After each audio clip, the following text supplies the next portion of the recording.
ነቢዩ ሰለላሁ ዐለይሂ ወሰለም ሰባት አይነት ወይም ሰባት አጥፊ ወንጀሎችን ራቁ ሲሉ የአላህ መልክተኛ ሰለላሁ ዐለይሂ ወሰለም አስጠነቀቁን። በዚህ ወንጀል ላይ የተዘፈቁ ወንድም እህቶች እንዲጠነቀቁ ይህንን ቪዲዮ ሼር፣ ኮፒ ሊንክ እያደረጋችሁ አሰራጩት። አቡ ሁረይራ በዘገበው ሐዲስ የአላህ መልክተኛ ሰለላሁ ዐለይሂ ወሰለም ኢጅተኒቡ አሰብዐ አልሙቢቃት አሉ። ሰባት አጥፊ የሆኑ ወንጀሎችን ራቁ ሲሉ የአላህ መልክተኛ ተናገሩ። የመጀመሪያውን ሲጠቅሱ ምን አሉ? አሽርኩ ቢላህ በአላህ ላይ ማጋራት ነው አሉ።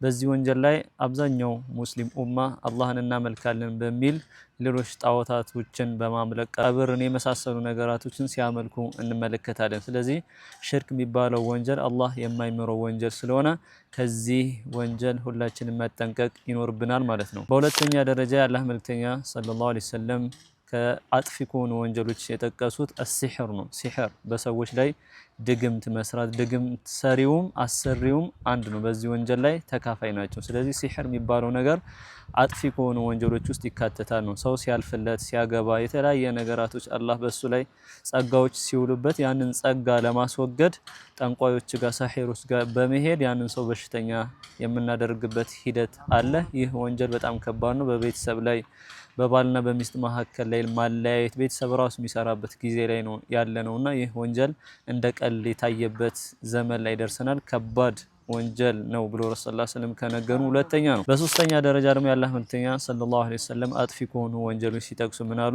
ወቀትሉ ነፍስ ነፍስን መግደል አለቲ ሐረመ አላህ ያችን እርም ያደረጋት ኢላ ቢልሐቅ በሐቅ ቢሆን እንጂ የሰውን ነፍስ ያለ አግባብ ማጥፋት ከትላልቅ ወንጀሎች ውስጥ ከሚካተቱት አንደኛው ነው።